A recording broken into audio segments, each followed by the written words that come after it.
city buzzed with its usual chaos. Horns honking, people rushing past each other, and the gray sky hanging heavy over Brooklyn's old streets. Emily Carter darted between puddles, gripping a crumpled resume in one hand and a small takeout container in the other. She was already late for an interview she could not afford to miss, her heart racing with every step. Her hair, tied back in a messy bun, swayed with her hurried pace. She made a sharp turn into a narrow alley, a shortcut she'd taken a dozen times before. But today, the pavement was slick with damp paper and oil-stained puddles. And in the blink of an eye, everything fell apart. Her foot slipped. Her food flew. And Emily landed hard on the ground, her takeout container bursting open and sending rice and grilled chicken across the alley like confetti at the worst kind of party. Great, she muttered, sitting there, staring at her ruined lunch, as if she'd lost something far more valuable than a meal. Then, a voice came from the shadows. "You okay?" Emily turned, startled. From behind a stack of discarded boxes, a man stepped forward. His clothes were worn, his beard unshaven, and his hair tangled. He looked like he hadn't seen a warm bed in weeks. But his eyes, those calm, sharp eyes, didn't match the rest of him. She hesitated. I think so." And just like that, fate introduced her to Nathan Reyes. Nathan took a cautious step forward, bending down to pick up what was left of Emily's food container. "There's still a bit left," he said with a half smile, holding it out like it wasn't soaked in soy sauce and regret. Emily looked at him, then at the food, then back at him. "Thanks," she said quietly, taking it more out of politeness than hope. "Do you live here?" she asked, her voice unsure. He glanced around at the alley, at the cracked bricks and rusted fire escapes. "For now, but it's just a stop between two places." Emily blinked. "What do you mean?" "I'm somewhere between who I was and who I will be." There was something in the way he said it, calm, steady, like someone who'd seen storms and still chose to speak in poetry. That's when she noticed the cut on his foot. Blood stained the side of his worn sneaker, the injury raw and untreated. "You're hurt." "It's nothing, I'm used to worse." Before she could stop herself, Emily opened her backpack, pulling out tissues, a small bottle of rubbing alcohol, and some medical tape she carried for emergencies. "This is going to sting," she warned. "I've had worse," he replied, but the moment the alcohol touched his skin, his whole body flinched. She worked quickly, her hands steady. When she finished, she stood up, brushing dirt from her pants. Her stomach growled at the worst possible moment. "Perfect," she muttered. "Lost my lunch, late for my interview, and now I'm being helped by someone worse off than me." "I have a bag of bread," Nathan offered, pulling it from a plastic grocery sack. "Want some?" Emily stared at it, then laughed dryly. "Only if there's butter." He chuckled. "You're picky for someone who just landed in a puddle." A few minutes later, they sat side by side on the curb, breaking bread like old friends. And for the first time that day, Emily forgot she was supposed to be somewhere else. Over the next few days, Emily found herself taking the same shortcut through the alley, partly out of convenience, mostly out of curiosity. And every time, Nathan was there. Same spot. Same calm, observant gaze. Sometimes they just nodded at each other. Other times they exchanged a few words. Quick comments, light jokes, brief glimpses into each other's chaotic lives. Once, he complimented her for standing up to a rude vendor. "You've got a spine," he said. "And you've got a strange way of saying thank you," she replied. Then, one particularly bitter afternoon, Emily turned into the alley again. Her interview had been another letdown. Her fingers were numb, and the wind cut through her coat like knives. Nathan was sitting where he always did, but he looked different. Shivering, hunched over, pale.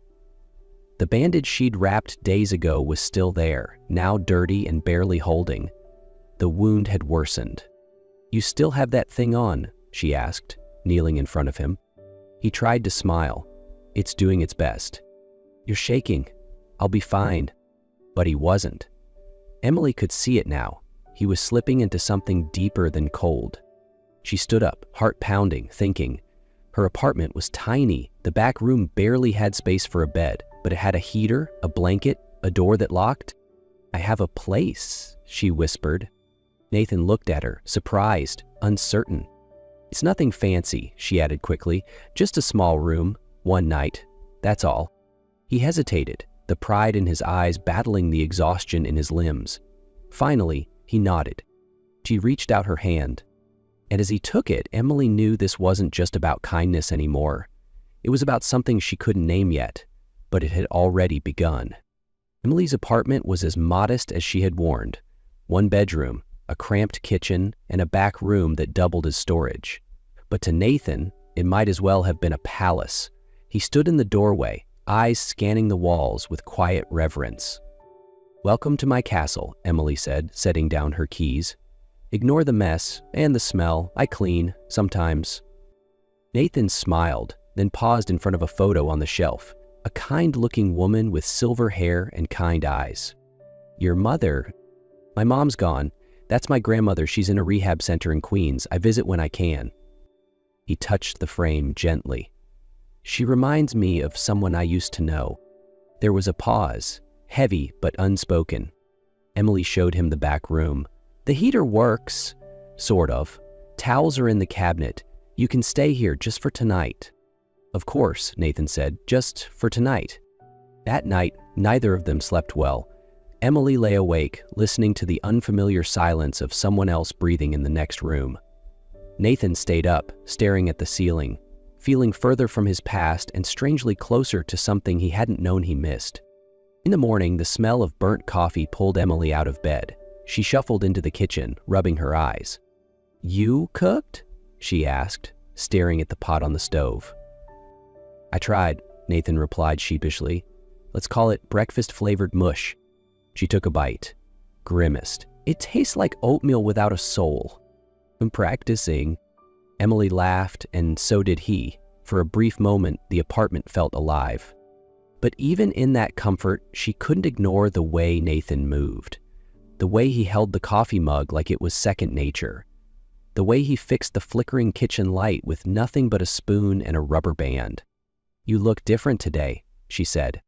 "Sleeping under a roof will do that to a guy." She narrowed her eyes. "You ever fixed a light before?" Nathan smirked. "I was curious as a kid. Took things apart, tried to put them back together. Successfully?" "Not always." Emily crossed her arms. "You're not who you seem." Nathan met her gaze, calm and steady. "Neither are you." And somehow that made sense. A week passed, and what was supposed to be just one night turned into 7. Nathan stayed in the small back room, never overstepping, never asking for more than space and silence. But in that time, Emily saw more pieces of him, his quiet discipline, the way he folded towels precisely, how he read her books on economics like they were old friends. One afternoon, she came home early and found him on her laptop. He stood quickly, clearly startled. "I was just checking it. It was open, the system was slow, so I thought I could help." "You opened my laptop?" she asked, trying to stay calm. "I didn't touch anything sensitive," Nathan assured. "I only fixed your resume." Emily walked over. The screen displayed a clean, polished version of her resume. New formatting, bolder language, confident phrasing. "You edited it?" she asked, breath catching. "It didn't reflect how capable you are," he said gently. "Now it does." That night, she got an interview invitation from a tech firm she had long admired. Coincidence? She wasn't sure anymore. But what really tipped the scale was the next morning. She was rushing to get ready, trying to tie her hair while putting on shoes. Nathan stood on the small balcony, sipping coffee, gazing at the skyline like he belonged to it. "You're not going out today?" she asked. "Maybe just to stretch my legs," he replied. She nodded, then paused. "Hey, thanks." "For the resume?" He smiled. "Don't thank me yet. Get the job first." Emily left with a storm of questions in her chest. And they only grew stronger when, hours later, she passed a newsstand near Union Square. On the front page of an old newspaper was a face she now knew too well. Nathan Reyes, real name Nathaniel Rhodes. Tech CEO disappears after helicopter crash. She stared at it in shock. Same eyes, same jawline, same quiet intensity. Her heart dropped. When she returned home, Nathan was at the table reading a novel like it was just another Thursday. She didn't say a word, but as she sat across from him, her mind screamed one question. Who are you really, Nathan? Emily didn't confront Nathan right away. She needed time to think, to breathe, to decide if she was angry or simply afraid of how deep this all went. But Nathan knew. He felt the shift in the air, the way her eyes lingered too long or darted too quickly. One night, as they sat on the couch in silence, he broke it. You saw the paper? Emily nodded. Nathaniel Rhodes, CEO of Everyon Tech, disappeared, presumed dead. He didn't flinch. That was me. That still is me. Why didn't you tell me? Because the moment I did, you'd stop seeing me as a person and start seeing me as a story. Emily folded her arms. So what is this? A second life, hiding from the world while the company you built gets torn apart? Nathan's voice was low, steady. After the crash, I trusted the wrong people. My COO, Vincent Hale, was supposed to take over temporarily. Instead, he's been selling off assets through fake companies, hollowing it out from the inside, quietly, legally, but with enough gray area to bury me. And now, I'm gathering proof, quietly, safely. I didn't plan on meeting you, Emily. I just needed a place to breathe. She stared at him. Her trust had been cracked, but not broken. I want to help, she said finally. Nathan looked up, surprised. You don't have to. I know, but I want to. That week, Emily started a temp job at a firm connected to Everyon's shell companies. Her position gave her limited access, but enough to sniff out inconsistencies. While she dug, Nathan quietly reactivated an old identity, just enough to gain access to the company's boardroom again. The plan was simple: expose Vincent during a closed-door merger meeting with representatives from the fake buyers. Emily would gather evidence, Nathan would confront him. And when the day came, he walked into the room not as a ghost, but as a man taking his name back. Good morning, he said to a stunned table of executives. Let's talk about the company you're pretending to buy. Then the screens lit up, with files, voice recordings, wire transfers. Emily had sent it all. And just like that, Nathaniel Rhodes wasn't missing anymore. He was back. But he didn't return to the boardroom. He chose something else. The headlines came quickly.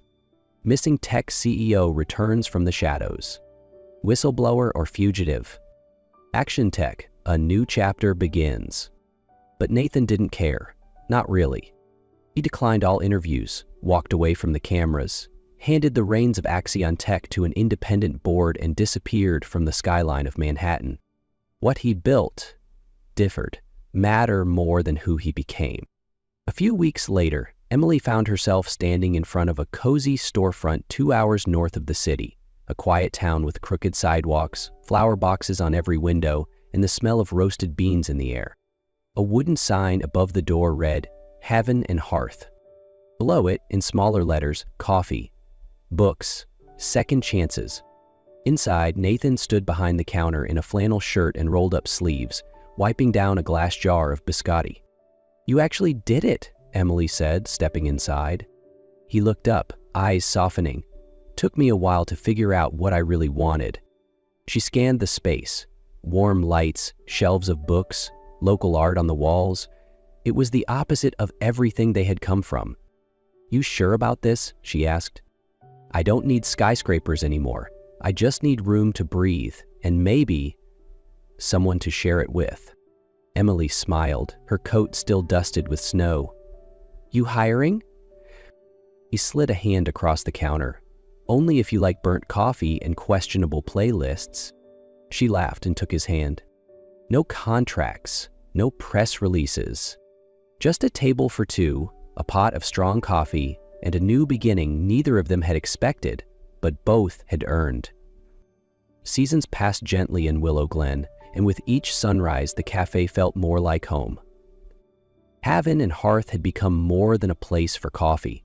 It was where strangers became friends, where neighbors shared stories, and where two people who once came from chaos found peace in simplicity. Emily ran the counter like she had been born for it. Warm, witty, always with a book recommendation.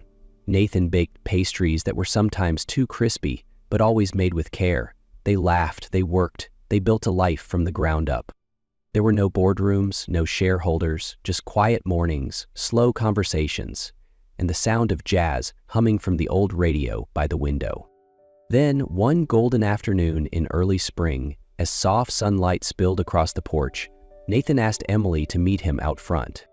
She stepped outside to find him standing beneath the cafe's wooden sign, a bouquet of wildflowers in one hand and a small velvet box in the other. "Nathan," she whispered, stunned. "I've had 1,000 versions of this moment in my head," he said, his voice quiet but sure. None of them felt real, until now.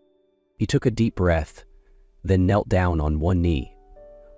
"I once thought my life was defined by what I built, what I lost, and what I could never get back. But you, Emily, you reminded me that love isn't something you chase, it's something you choose, every day. And I want to choose you for the rest of mine." Emily's eyes filled with tears as she knelt down with him, laughing and crying all at once.